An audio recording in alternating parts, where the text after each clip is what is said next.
Hey there, I'm Trisha, aka your Joyologist, and I call bullshit on being a yes. Yes. It feels good to say yes to others, to be a yes to life, to opportunities, to getting out of our own way, to supporting others. Yes, yes, yes, yes. Whew. I already got a little exhausted from all those yeses. I love saying yes. I love supporting others. I really do love stretching myself. But what I've learned over my life, and when I went through phases of being a yes, because I kept seeing the message shared so much, that I got so freaking burnout and felt like I lost sight of who even am I? What do I want? What do I stand for? I got to do a lot of cool things. I got to show up for a lot of people, but I don't think for a lot of it, I was fully being present and able to be myself because I couldn't even remember some of the times when I was there, why I was there. Most of all, we have to be a yes to ourselves. So being a yes to you. And sometimes that means that you say no. And sometimes that means that you even have to say no to awesome things, awesome opportunities, awesome people.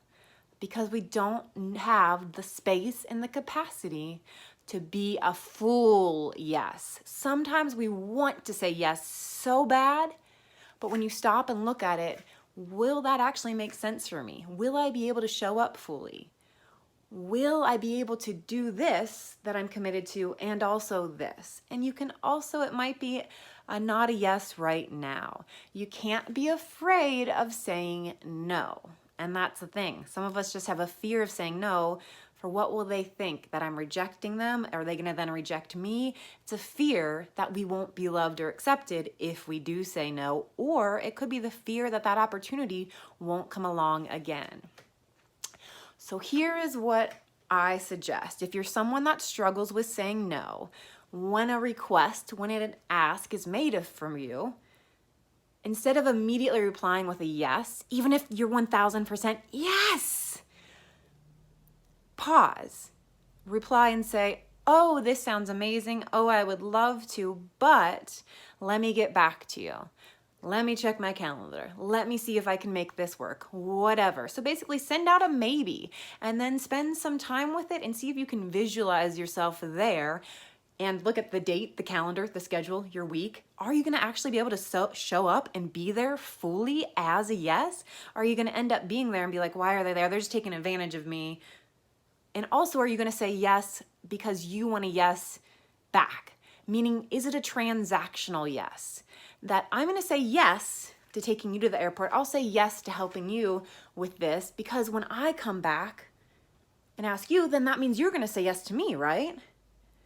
But it doesn't always work that way. So you have to say yes because you will be fully available, scheduling wise, emotionally, and that you'll be able to show up and be present and remember why you're there and a yes. You can't just say yes because you're afraid of saying no. You can't just say yes because you want to support someone. You can't just say yes because you want that opportunity. You have to make sure that when you are a yes, that you will be there fully as a yes and not, okay, so when are you gonna then help me in return?